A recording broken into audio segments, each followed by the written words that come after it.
Griffith for 5 minutes. Mr. Chairman, how are you this afternoon? Hope you understand. All right. Oh, Mr. Secretary, one of my priorities, as we've discussed in the past, is research parity between the renewable research and our fossil fuel research.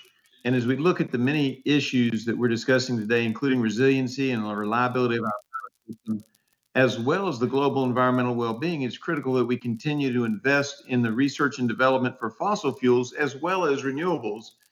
As you and I have discussed previously, of course, sub-Saharan Africa, Asia, developing nations are using their coal supply, and they're going to use their coal supply. And one of the things I would hope that we would do is figure out how to use that the most effectively so that we can then move forward, not just in the United States, but globally to reduce emissions coming from coal-fired power plants and other fossil fuel burning plants. Do you agree that we should strive for parity and continue to invest in fossil research and development here in the United States?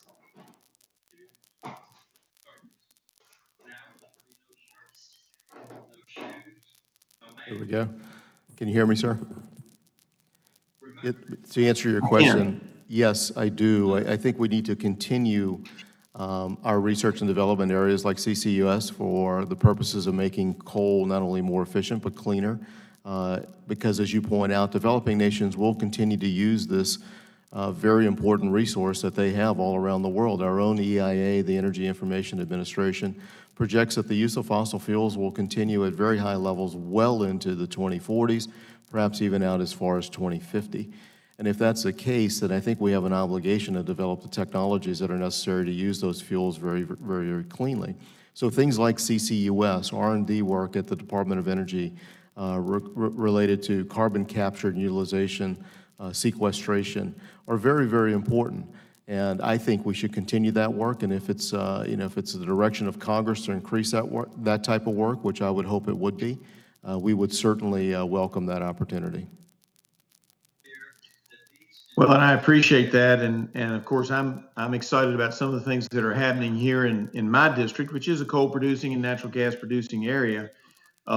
We have MOVA Technologies out of the New River Valley that is doing some flatbed technology where they run the gases through various substrates. And this is a very crude analogy, but they're running it through the substrates and it pulls out individual pollutants so that you don't have an issue with, a series of things that have to be done afterwards. They can actually be sold commercially.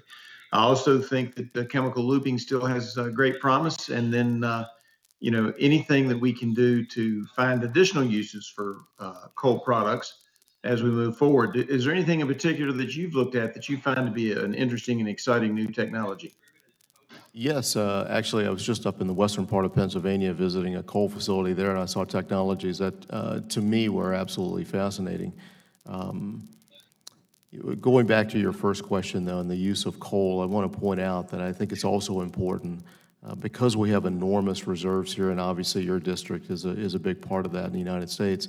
The export opportunities for coal are enormous around the world, and that means jobs here in the United States. So I would hate for us to close off that opportunity for the use of this product because it creates so many jobs, and not only in Virginia, but also West Virginia, and out in Wyoming as well.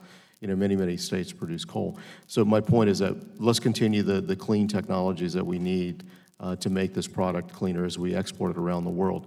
But with regard to the new uses for coal, we are now extracting some critical minerals. We are beginning to figure out how to extract rare earth elements, which are absolutely vital for the development of battery technologies.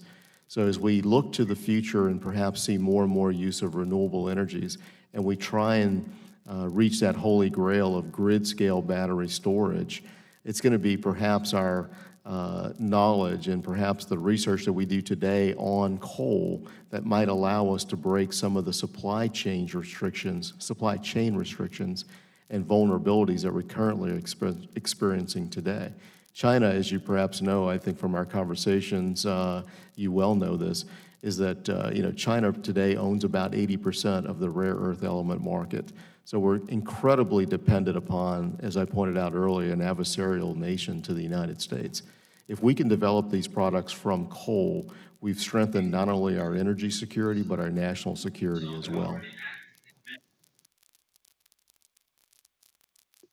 And I appreciate that, and they're doing work. Dr. Yoon at Virginia Tech is doing work on that as well. So there's a lot of new technology out there, and I appreciate your leadership on those issues. And Mr. Chairman, I see my time is up, and I yield back. The gentleman